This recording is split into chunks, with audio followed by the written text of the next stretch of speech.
శ్రీమాత్రే నమః. సద్గురు జ్యోతిషాలయం 2026 రాశి ఫలితాలని మనం ఇప్పుడు తెలుసుకోబోతున్నాం. ద్వాదశ రాశులకి ఎలా ఉన్నాయి? అందరికీ ఒక క్యూరియాసిటీ, ఈ కొత్త సంవత్సరం భగవంతుడా నాకు ఎలా ఉంటుంది? నేను ఆరోగ్యంగా బాగుంటానా? నాకు ఉద్యోగం వస్తుందా? నాకు వ్యాపారం బాగుంటుందా?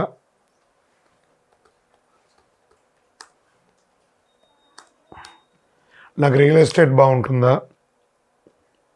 ఇలా ఒక్కొక్కరికి ఒక్కొక్క రకమైనటువంటి ఆలోచన. ఉగాది తర్వాత శ్రీ పరాభవనామ సంవత్సరం కూడా వచ్చేస్తుంది. దాని తర్వాత మనం ఉగాది పంచాంగ శ్రవణాన్ని కూడా మనం చేసుకుంటాం. ఈలోపు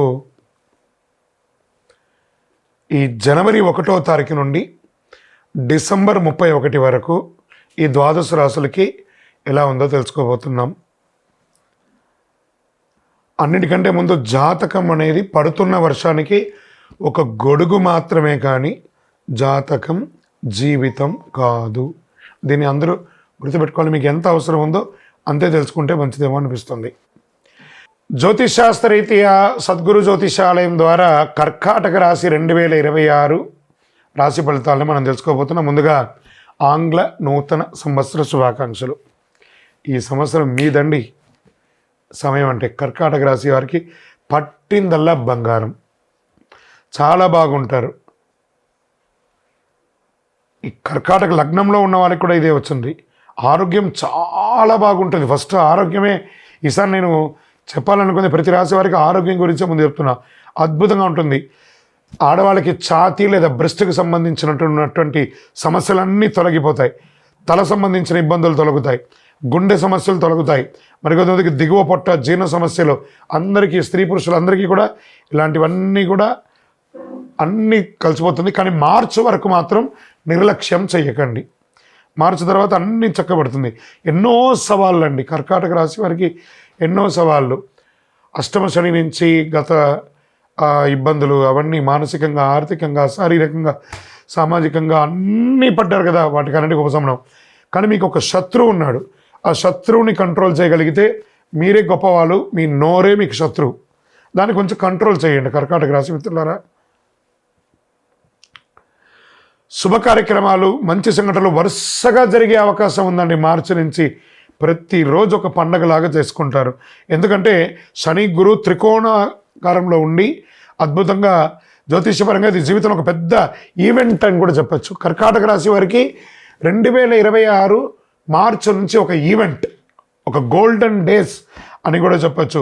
వివాహ యోగం అత్యంత బలదాయకంగా ఉంటుంది. ఇంట్లో పెళ్లి జరుగుతుంది. ఎన్నో ఏళ్ళుగా ఆగిపోయిన పనులన్నీ తొలగిపోతాయి. అన్నీ అద్భుతంగా జరుగుతాయి. కోర్టు సమస్యలు తొలగుతాయి. ప్రేమ సంబంధాలు అనుకూలంగా ఉంటుంది. వివాహంలో మార్పులు వచ్చే అవకాశాలు ఉన్నాయి. ద్వితీయ వివాహం కోసం ఎదురు చూస్తున్న వాళ్ళకి ఇది ఒక సమయం అని కూడా చెప్పచ్చు. లేదా విడిపోయిన దంపతులు మళ్ళీ కలిసే ఒక అద్భుతమైనటువంటి సమయం కూడా చెప్పచ్చు. రాజకీయంగా అధికార యోగం, అధికారంలో వచ్చే అవకాశాలు కూడా దాన్ని చేజార్చుకోకుండా సాధించుకునే ఒక అద్భుతమైనటువంటి యోగాన్ని కూడా మీరు పొందే అవకాశాలు ఉన్నాయి. జీవితంలో మారుతున్నది కళ్ళ ముందే కనబడుతుంది. అరే మంచి మంచి విషయాలు నా కళ్ళ ముందు ఇలా జరిగిపోతుంది ఏంటి? అలాంటి యోగాన్ని పొందబోతున్నారు కర్కాటక రాశి మిత్రులారా. ఇన్ని ఏండ్ల తర్వాత మీకు ఆ యోగం వచ్చింది. ఇంకా ఆస్తి, ఇల్లు, పదవి ఇవన్నీ కూడా తీసుకుంటే పూర్వీకుల ఆస్తి కలిసి వస్తుంది. కొంతమందికి పెద్ద పదోన్నతులు, ఉద్యోగంలో పదోన్నతులు, రాజకీయంగా పదోన్నతులు, అది ప్రైవేట్ జాబ్ అయినా, గవర్నమెంట్ జాబ్ అయినా, లేదా విదేశీ జాబ్లో కూడా మీకు మంచి ప్రమోషన్స్. కొంతమందికి అద్భుతమైనటువంటి ఒక ఇల్లు ఉన్న ఇంకో ఇల్లు కొనుక్కోవడం, లేదా స్థలం కొనుక్కోవడం, ఇలాంటివన్నీ కలిసి వస్తుంది. షేర్ మార్కెట్ స్పెక్యులేషన్ బాగా కలిసి వస్తుంది. ఇంకా మిలిటరీ, ఆర్మీ, పోలీస్, వీటికి అందరికీ ఈ యొక్క సైన్యాలకు అన్నిటికీ ఉన్నటువంటి వాళ్ళకి చాలా అద్భుతమైనటువంటి అవకాశం ఉందని కూడా చెప్పచ్చు. వ్యవసాయపరంగా భూమి అద్భుతమైనటువంటి వ్యవసాయదారులకి యోగకాలం అని కూడా చెప్పవచ్చు. మంచి మార్పులు అండి వ్యవసాయదారులకి. ఇంకా అనేక మందికి ఉద్యోగంలో ప్రమోషన్స్, చిన్న ఉద్యోగం నుంచి పై ఉద్యోగం వరకు ప్రమోషన్స్, ఎదురు చూస్తున్నటువంటి ఇంక్రిమెంట్స్, ఎదురు చూస్తున్నటువంటి ట్రాన్స్ఫర్స్ అన్నీ కలిసి వస్తుంది. పెద్ద మొత్తంలో ఆర్థికంగా లబ్ధి పొందడం, జీవితంలో ఒక్కసారిగా మారిపోతుంది. ఆస్తులు అమ్మడంలో కొనడం ద్వారా కలిసి రావడం, ఏం చేయాలి ఈ డబ్బుని అని అయోమయంలోకి వెళ్ళే ఒక గొప్ప స్థితికి మీరు అవుతారు. పూర్తిగా నెగిటివ్స్ తొలగిపోతాయి. ఉద్యోగ, వ్యాపార, హోదా అన్నీ చాలా బాగుంటుందండి 2026. కర్కాటక రాశి మిత్రులారా, మీరు ఏదో పూర్వజన్మ సుకృతం చేసుకుంటేనే ఈ 2026 మీకు అంత అదృష్టం కలిసి వస్తుంది. ఇంకోటి, గురుగారు మీరు చెప్పిందని ఇలా జరుగుతుందా అని ప్రశ్నించకండి. మీరు ప్రయత్నం చేయాలి. ప్రయత్నం చేస్తే అన్నీ చక్కగా జరుగుతుంది. పాల ఉత్పత్తిదారులకు చాలా బాగుంటుంది. కూరగాయల ఉత్పత్తి చాలా బాగుంటుంది. నీటి ఆధారిత సంబంధించినటువంటి వ్యాపారం చేసే వాళ్ళకి చాలా బాగుంటుంది. సముద్ర జలాన్ని తాగునీటిగా మార్చడం, డ్రైనేజ్ వాటర్ను శుద్ధం చేయడం, ఇవన్నీ కూడా వాటర్ రిలేటెడ్ అన్నీ కూడా ఈసారి చాలా బాగుంటుంది అని కూడా చెప్పచ్చు. ఇంకా బ్యాంకింగ్ టెక్నాలజీ చూస్తే బ్యాంక్ రంగం వారికి పూర్తిగా రివ్యాప్యం అవుతుంది. చక్కగా టెక్నాలజీ భారీగా పెరుగుతుంది.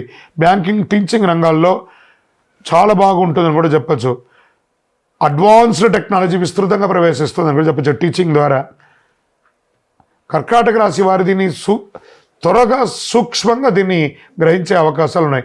ఇంకా సమాజంలో కర్కాటక రాశి వారికి గౌరవం పెరుగుతుంది, ప్రతిష్ట పెరుగుతుంది, ఆర్థిక స్థిరత్వం పెరుగుతుంది, ఆత్మవిశ్వాసం పెరుగుతుంది, అంతా పెరుగుతుంది.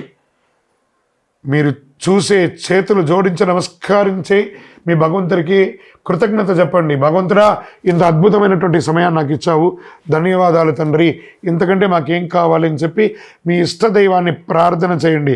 అపారమైనటువంటి గౌరవం పెరుగుతుందండి, ధనప్రాప్తి పెరుగుతుంది. ఎన్ని రకాలంటే అసలు స్త్రీలు ఎంటర్ప్రెనర్గా చాలా గొప్పగా రాణించే అవకాశాలు చాలా చాలా చాలా చాలా అవకాశాలు వస్తున్నాయి. అందరూ కూడా ఈ అవకాశాన్ని సద్వినియోగం చేసుకోండి. భగవత్ కృపతో మీ యొక్క ఇష్టదైవం, కులదైవం దగ్గర ప్రార్థన చేయండి. మీ యొక్క దేవాలయంలో ఒక శనివారం నాడు మీ వయసు ఎంత ఉందో అన్ని నువ్వుల నూనెతో దీపం వెలిగించండి. మంచి ఫలితాలను పొందండి. ఒకటి నోరు అదుపులో ఉంచుకోండి. చాలా బాగున్నప్పుడు నోరు వదలకూడదు, నోరు అదుపులో ఉంచుకోండి. ఇక్కడ మీ యొక్క వ్యక్తిగతమైనటువంటి జాతక అపాయింట్మెంట్ కోసం మా నంబర్కి మీ పేరు, date of birth, time of birth, place of birth WhatsApp చేయండి. 2026 అన్ని రంగాల వారికి అద్భుతం జరగాలని అఖిలాండ కోటి బ్రహ్మాండ నాయకుడు శ్రీ ధర్మశాస్త్ర అయ్యప్ప స్వామి వారిని ప్రార్థిస్తూ 12 రాసుల్లో ఉన్న మీ రాశి వారు యోగంగా ఉండాలి అని ప్రతి రాశి వారికి ప్రార్థన చేస్తున్నాను. తిరుపతికి వచ్చినప్పుడు మన అయ్యప్ప స్వామి వారి 18 అవతారముల దేవాలయాన్ని, కార్యసిద్ధి కలిగించే 18 అవతారముల దేవాలయాన్ని దర్శనం చేసుకోండి. విజయోస్తు. వైకుంఠ ఏకాదశి ఈ ధనుర్మాసంలో ఉన్నటువంటి ఒక గొప్ప పండుగ కదా. సంవత్సరంలో ఒకరోజు వచ్చేది ఆ వైకుంఠనాథుని యొక్క అద్భుతమైనటువంటి రోజు. ఆ రోజు తెల్లవారుజామున అందరూ అభ్యంగన స్నానం చేసి, విష్ణు సహస్రనామ పారాయణం చేసి, ఇల్లంతా కూడా ప్రాణించాలి, గడపకి చక్కగా ఉపవాసాలు ఉండి ఏకభుక్తం చేసి, విష్ణు సహస్రనామాలు చేసి, స్వామి దేవాలయాలు దర్శనం చేసుకునే, వైకుంఠ ద్వార దర్శనం చేసుకునే ఒక అలవాటు. మరి ఈ 2025 ముగింపులో వచ్చినటువంటి ఈ వైకుంఠ ఏకాదశి తిథి ప్రారంభం డిసెంబర్ 29 రాత్రి, ఏకాదశి తిథి ముగింపు డిసెంబర్ 30, 2025 రాత్రి. దీని ఎలా ఉంటే వైకుంఠ ఏకాదశి యొక్క ప్రాముఖ్యత ఏంటి? వైకుంఠ ద్వారం తెరుచుకుంటుంది. ఈ ద్వారం ద్వారా దర్శనం చేస్తే పాప ప్రక్షయం, ఆయురారోగ్యం, కుటుంబ శాంతి, మోక్ష సాధనకు మార్గం అని చెప్పచ్చు. ప్రతి వైష్ణవ దేవాలయంలో ఉత్తర ద్వార దర్శనం ఉంటుంది. అవకాశం ఉంటే వెళ్ళండి, దర్శనం చేసుకోండి. ఆ మొలహోర అని చెప్పి ఆ మిరియాలతో చేసినటువంటి ఒక కట్టపొంగల్ లాంటి ఒక ప్రసాదం ఇస్తారు.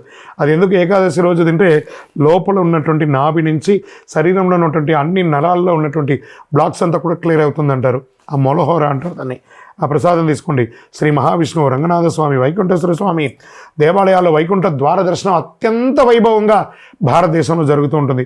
దీని పూజా విధానంగా ఎలా చేసుకోవచ్చు అంటే, బ్రాహ్మీ ముహూర్తంలో స్నానం, విష్ణు పూజ, తులసి దళాలు, పసుపు పుష్పాలు పెట్టడం, నైవేద్యం పండ్లు, పాయసం ఇవ్వడము, విష్ణు సహస్రనామం పారాయణ చేయడం, నారాయణ స్తోత్రం, వీలుంటే భగవద్గీత 700 శ్లోకాలు పారాయణం. ఇంతకంటే గొప్ప ఉంటుంది. ఉపవాసం, సంపూర్ణ ఉపవాసం అంటే 1 లీటర్ బాదం పాలు తాగడం, ఓ రకరకాల పండ్లు తినడం కాదు, ఉపవసించడం. భగవన్నామస్మరణతో భగవంతుడితో ఉపవసించడం అంటే సెల్ఫ్ హీలింగ్ అనమాట. సంవత్సరంలో ఒకరోజు, ఇది ప్రతి నెల ఉండే ఏకాదశి కూడా చాలామంది చేస్తూ ఉంటారు. ఒకరోజు కడుపు ఎండింది అనుకోండి, లోపల ఉన్నటువంటి వ్యాధులు అన్నీ కూడా క్లియర్ అయిపోతుందట. అంత అద్భుతం అనమాట. ఈ ఉపవాసం ఉండడంతో పాటు జాగరణ విష్ణునామంతో నామస్మరణతో దీంట్లో ఏమున్నాయి, కలవు వెంకటనాదాయ. తిరుమల తిరుపతి దేవస్థానంలో కూడా 10 రోజుల పండగగా ఈ యొక్క వైకుంఠ ఏకాదశి ద్వార దర్శనాన్ని చాలా అద్భుతంగా ఏర్పాటు చేశారు. మన పరిసర ప్రాంతాల్లో ఉన్న దేవాలయాల్లో కూడా వెళ్ళండి. మళ్ళీ దాంతో ఏం చేయాలి, ఈ యొక్క జాగరణ విరమణ తర్వాత ద్వాదశి భోజనం 31 డిసెంబర్ 2025 నాడు ఉదయం విష్ణు పూజ అనంతరం ఆహారం స్వీకరించాలి. ఏకాదశి ఉపవాసం ఉండి ఆహారం స్వీకరించడము, లేదా ఒక్కరికైనా ఆహారం పెడితే సాక్షాత్ వైకుంఠనాథుడే వచ్చి మన దగ్గర ఆహారం తీసుకున్నట్ట. ఒక స్ట్రేంజర్స్, ఒక పేదవాళ్ళకైనా ఆహారం పెట్టాలట. ద్వాదశ భోజనం అంటారు దాన్ని. సో అంత అద్భుతం. దీనివల్ల ఏమొస్తుంది, సంతాన ప్రాప్తి పెరుగుతుంది, ఆరోగ్య ఆర్థిక ఇబ్బందులు తొలగుతాయి, ఆధ్యాత్మికమైనటువంటి వెలుగు జంతలు పెరుగుతుంది. వైకుంఠనాథుడికి ఏ అద్భుతమైనటువంటిది ఏం చేయాలి, ఆ వెంకటేశ్వర స్వామికి ఏం కావాలి, శ్రీనివాస గోవింద, శ్రీ వెంకటేశ గోవింద, వైకుంఠనాథ గోవింద అని ఆ గోవింద గోవింద గోవింద గోవింద నామాన్ని చెయ్యండి చాలు. ఏం చెప్పారు ఆ హనుమంతుల వారు, ఎత్ర ఎత్ర రఘునాథ కీర్తనం తత్ర తత్ర ముఖమస్తకాంజలిం బాష్పవారి పరిపూర్ణలోచనం మారుతిని నమతరాంజ. అయ్యా ఆంజనేయ, నువ్వు ఎక్కడ ఉంటావురా అంటే, ఆ నారాయణ నామస్మరణ ఎక్కడ జరుగుతుందో అక్కడ కన్నీటి పర్యంతం నేను నమస్కరిస్తూ ఆ నామస్మరణ చేసిన వాళ్ళకి సేవకులుగా ఉంటానన్నారట. ఈ వైకుంఠ ఏకాదశి రోజు ఒక్కసారి మీరు నామస్మరణ చేస్తే 1,00,000 సారి నామం చేసినంత ఫలితం. కలవు వెంకటనాథాయ. అలా వైకుంఠనాథుని ప్రార్థన చేయండి, అన్ని రకాల అనుగ్రహం పొందండి. విజయోస్తు. సంక్రాంతి వచ్చిందంటే ఎంత పండగ అందరికీ. చాలా ఇది ఆ నారాయణ సేవ చేసేవాళ్ళు, ఆ గోవులు వెళ్ళేవాళ్ళు ఎంత అద్భుతంగా ఉంటుందంటే, పల్లెటూరులలో అంతా చేస్తే ఆ గొబ్బిలు పెట్టి పూలు పెట్టి ఎంతో అందమైనటువంటి పండగ. దేనికోసం ఇది, అయ్యప్ప భక్తులు కూడా చాలా గొప్పది. భోగికి ముందు చేరాలి, మకర సంక్రాంతి చూడాలి, చాలు చాలు మనకింకా వలదు వలదు ఇక జన్మ. ఇంత అద్భుతం తెలుసా, ఈ భోగికి ముందు అన్ని పాత నెగిటివ్స్ అన్నీ కొట్టుకోబోతుందంట. దక్షిణాయన కాలం పోయి ఆ సంక్రాంతి రోజు మకర సంక్రమణంతో ఉత్తరాయణ పుణ్యకాలం పెరుగుతుందట. దీనికోసం బాగా భోగి మంటలు వేసుకుంటారు. అన్ని చెత్త చెదారం అంతా ఎందుకు వేసి కాలుస్తారు, ఏదో మొక్కుబడిగా చేస్తారనుకున్నారా? మాలో ఉన్న దరిద్రం, కామ క్రోధ లోభ మోగ మనమాత్ర ఈశ డంబాలన్నింటినీ అగ్ని రూపంలో కాల్చి మేము ఒక ఫ్రెష్గా మారబోతున్నాము. మకర సంక్రమణంతో సంక్రమించాలనుకుంటున్నాము. దక్షిణాయనం పోయి ఉత్తరాయణం పొందుతున్న అద్భుతమైనటువంటి సమయం అండి. ఆధ్యాత్మికతకు కొత్త సంవత్సరంలో, ఆంగ్ల నూతన సంవత్సరంలో మొట్టమొదటి పండుగ అండి ఆ మకర సంక్రాంతి. అద్భుతం. ఎలా పాత అలవాట్లు, పాత కష్టాలు, నెగిటివిటీ ఇవన్నీ భోగి మంటలో దహనం చేసేస్తున్నాం. ఎంత అద్భుతం కదా. భగవంతుడు మనకి ఇచ్చినవన్నీ కొత్త జీవితానికి సిద్ధంగా అవడం.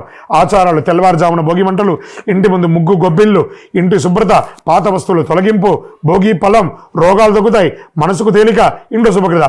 ఇంకా మకర సంక్రాంతి ఎలా పర్వదినం ఎలా ఉంటుందంటే, సంక్రాంతి మహిమ సూర్యుడు ఉత్తరాయణ ప్రయాణ ప్రారంభం. అప్పటి వరకు 6 నెలలు దక్షిణాయనం ఉన్నాడు కదా. జూలై 15 నుంచి ఇక్కడి నుంచి ప్రారంభిస్తున్నాడు. మకర సంక్రమణంతో ఉత్తరాయణ పుణ్యకాలం స్టార్ట్ అయింది.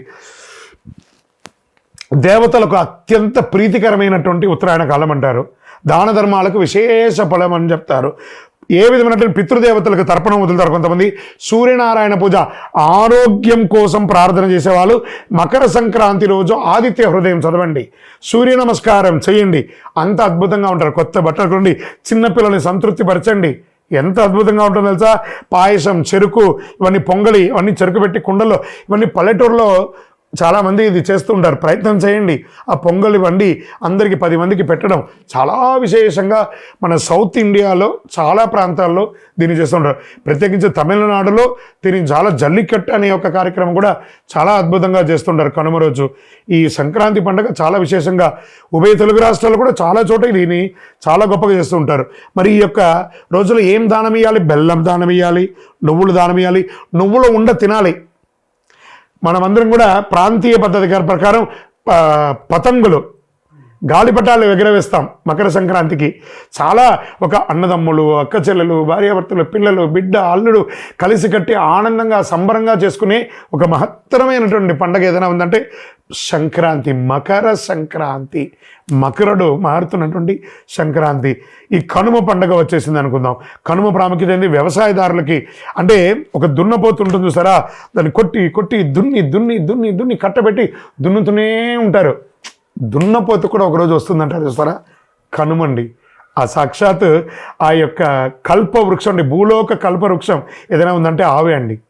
ఆ ఆవునికి చక్కగా పూజ చేసి, ఆ చక్కగా అలంకారాలు చేసి, ఎంత అద్భుతంగా కనుమ భోజనం చేయడము, అందరిని పిలిచి సమబంతి భోజనం చేయడము, పశువులకు అలంకరణ చేయడము, ఆ పశువుల్ని కులదేవతగా ప్రార్థన చేయడము, హారతి ఇవ్వడము, పూజ చేయడము, ఆకుకూరలు పండ్లు అవన్నీ కూడా తినిపించడము, పశు వ్యాభివృద్ధి దాన్ని చేయడం వల్ల పశు సమృద్ధి పెరుగుతుందట, పాల ఉత్పత్తి పెరుగుతుందట, వ్యవసాయం పెరుగుతుందట. ఇవన్నీ కూడా అంత అద్భుతమైనటువంటి కనుమ రోజు ఆ యొక్క ఆవులకి, దొరలకన్నిటి కూడా చక్కగా ఇదేనే జల్లికట్టుగా కూడా చాలా అద్భుతంగా చేస్తుంటారు.